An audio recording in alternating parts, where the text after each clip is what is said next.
It sounds like it's in part happened already, but it sounds like there's a whole other level that your sanctuary and retreat center is worthy of and ready for. What about the weather, and how does the weather impact groups coming in for the retreat? That depends entirely on people's hardiness. Okay. We live 20 minutes from probably the best snow in the country, Grand Targhee, where they get 500 inches of powder every year. So it's a mecca for winter sports as well as summer. We get a few blizzards, which to me are utterly gorgeous. The yurt is very sturdy and warm. So if people don't mind winter, we're open year-round. The animals are here year-round, and so are we. What does a retreat cost? Is there a general cost for 15 people to come? How many days do they usually stay, like 2-3 days, a week, or how does it work? By nature, we're a small, intimate, personal, custom place. So we don't have a whole formal setup. What I encourage people to do, like we have someone coming October 1st to do a retreat, trying to understand the animals from a shamanic perspective. And so she called, she just heard about us, and we spent several hours on the phone talking about who we were, what we had, how she'd like to run it, how many people. So it's really custom. She's charging $1,000 a person for a maximum of 15 people for a weekend, and that includes food but not housing, because we have wonderful little bed and breakfast around, but we don't have housing on the property. So that's what she's charging. If it's a corporate retreat, it might be more. Whatever it is, we need it to cover our costs and give some honor back to the animals. Absolutely. I see the buffalo on your site. The beautiful buffalo. Wow. That's Bluebell, who happens to be a buffalo. Beautiful. Bluebell? Yeah. Do you name all these animals? Yes, everybody here is named, including the chickens. That's awesome. A chicken will never be just a chicken. Never. Never. And from their point of view, what an insult. They're very strong personalities. We had a chicken once called Miracle Chick because her mother had sat on 26 eggs, and it must have been a hot summer. Only one of them hatched, and that was Miracle Chick, and she was born with one wing, and she was the scrawniest, ugliest thing. And the mother just looked at her, after her dotingly, and she grew up into a very handsome hen. And she laid her eggs, but we couldn't find where she laid her eggs. And then they hatched, and she would take them around, and she had a beautiful barn to go into, but she decided she wanted to be out.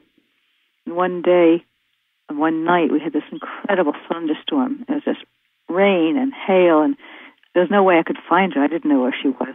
But all night I was worried about her. And at dawn, I went out and looked everywhere. And finally I found this chicken that was so soaked that the only thing left of her was the skin and the ribs of her feathers, And underneath her were 7 totally dry, lovely little chicks. Wow. It took me 2 days to warm her up. Anyway, she did fine. One day we had a rainstorm, and she went into a puddle and fell on the wrong side where she didn't have a wing. And it took about 5 minutes because I'd seen her, and then I looked out again, and I saw a rooster standing over her, chasing the magpies away, and she drowned in the puddle. Aww. But he was keeping the magpies away. You don't see this kind of thing if you use a chicken farm. Their personalities aren't allowed to bloom. But in every single animal, if you give them the setting, their personalities will bloom. And so I've got lots of chicken stories. So yes, everybody's named here. Do I dare ask if you're a vegetarian? I'm not a vegetarian. I would imagine you have a very sacred way in which you transition an animal to eat. Yes. To me, everything's living. There was an interesting article in the New York Times a few months ago about Brussels sprouts like to live too. It was a really interesting article, and the comments were interesting. But for me, everything is living, and whatever you eat is something living. And it's a matter, and we're going to be eaten too. And it's a way of life. We didn't ask for it. and it's a matter of life being transformed from one form into another, as when I give a deceased chicken to a wolf, chicken is turning into wolf. So I do eat living things, which includes Brussels sprouts and meat. Right. And yes, I am very mindful of it, and am very mindful of the creature it came from, and give thanks from a meaningful place, not a rote place, but thanking it and just becoming part of my flesh. I guess it's all about also methods. It's the way something is done. And as long as the animals are not suffering when it's happening. Yes, exactly. It's critical that that's not part of it. That's critical, that you not support factory farming. It's everywhere and getting worse. The agribusiness is just machine-oriented now. They're just taking animals alive. It's terrible. Terrible. The underlying thing that causes us difficulty, I think, is mindlessness. If you do something mindfully, it's a whole different thing. It's like an obscenity if you're not taking the animal into consideration. It's more like a sacred act if you are, a sacred necessary act if you are. But I'm not going to argue with anyone who wants to be vegetarian. I respect the choice. Absolutely. How can we be of support to the Earthfire Institute?